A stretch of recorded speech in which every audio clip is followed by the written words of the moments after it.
Well, finally we got some off-season news coming around. Cloud9 has acquired signing rights to Licorice. To Licorice. No, not the candy. Not the candy. We're not talking about the candy. We're talking about the challenger top laner who's had a lot of hype around him lately. And before you get a little too excited, Cloud9 hasn't officially signed him to their roster. No, well, he was on Cloud9 Challenger a year ago. Then EUnited acquired him from Cloud9. They bought him out. And then there's a clause in that buyout that said if EUnited does not qualify for the LCS, then Cloud9 has the rights to his contract. So they have the first shot at signing this guy, which leads to some interesting questions. First off, what's going on with Impact? What's going on with Impact? It sounds like he's exploring his options. He's become a free agent, and it still sounds like Cloud9 is interested in bringing him back. They've said they're hoping to match any offers that come his way. So even though they've done this move with Licorice, it might just be to have him on that challenger squad for them. Yeah, I mean, it doesn't necessarily mean that Impact is leaving, but maybe Cloud9 is unsure about his future, so they want this kind of insurance policy on Impact. You don't just want someone to, if Impact goes and then Licorice signs somewhere else, all of a sudden, what are you left with? Especially domestically, if you do want that option, there's not a whole lot of people you can pick up. Yeah, and I think overall it's a pretty smart move by Cloud9. It covers their backs so that they're ready whatever happens with Impact, and it also takes a pretty highly sought after domestic top laner from other teams. I'm sure they weren't taking that into account. They're probably only thinking about their team, but I mean, all in all, it looks like a pretty smart move by Cloud9. Yeah, I would say it is. And again, we don't know if he's going to be the starting guy if they do sign him, or if even when Impact comes back, if he comes back, what's going to happen if they do sign both guys. Maybe Licorice, they just want for the challenger squad. We don't know if they're looking at him as a starting guy.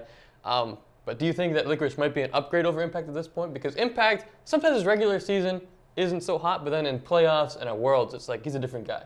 Yeah, I think the thing with Impact is just he fits this Cloud9 roster so well. We've talked about it before. They have carry threats pretty much across the board. Contract's one of the most heavily carry-focused junglers in the NALCS. So I don't know if Licorice is necessarily going to come in and want to be a carry like that. I don't think he will. Of course, he'll play whatever the team is looking for, but I'm not sure it's really much of an upgrade over Impact. But again, there's always that potential factor, which is, a great word in the League of Legends scene. I believe it's been used before, but maybe this guy could come on and storm and take over the scene. I mean, Contracts was a guy who had some hype to him, but I don't think people expected him to be as solid as he was for Cloud9.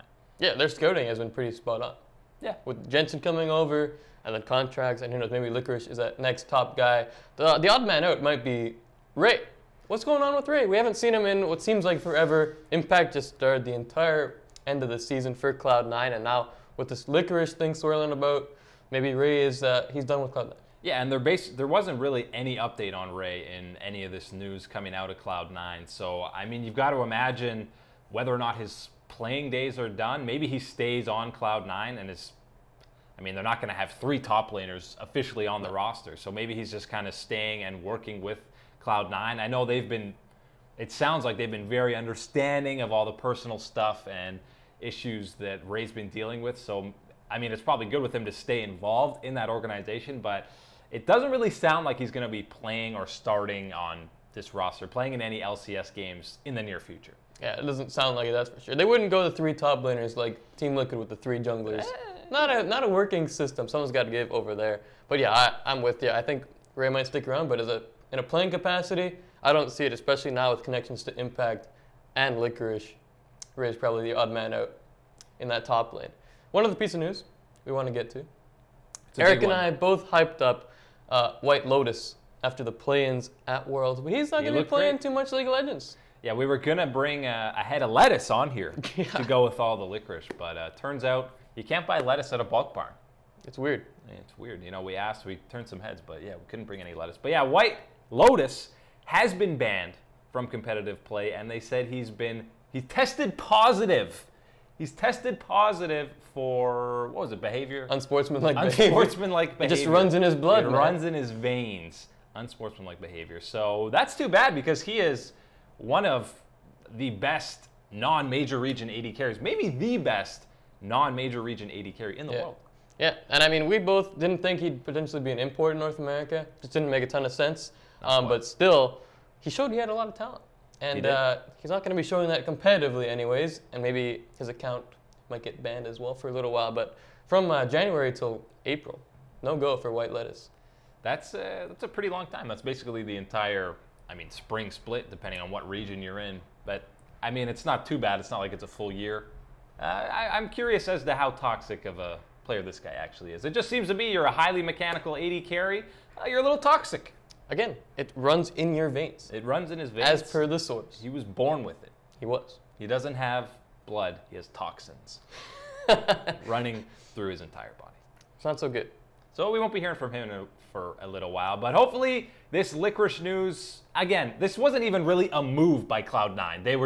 They owned the rights. It wasn't, they're like, we're going to go out and get him. This was in their contract the buyout that they did like a year ago. Right. It was a move that they had kind of pre-planned and had set in place. They didn't want to lose Licorice entirely. They knew he was a skilled player, so they put this clause in the original buyout by EUnited that said, hey, if/when you don't get into LCS, we want him back.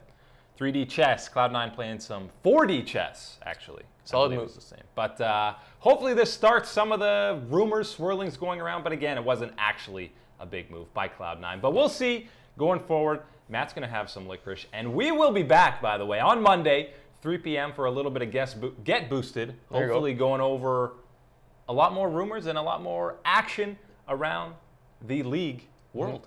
And Matt's going to enjoy some Licorice. We'll see you guys on Monday. Make sure to like, comment, and subscribe for more esports content.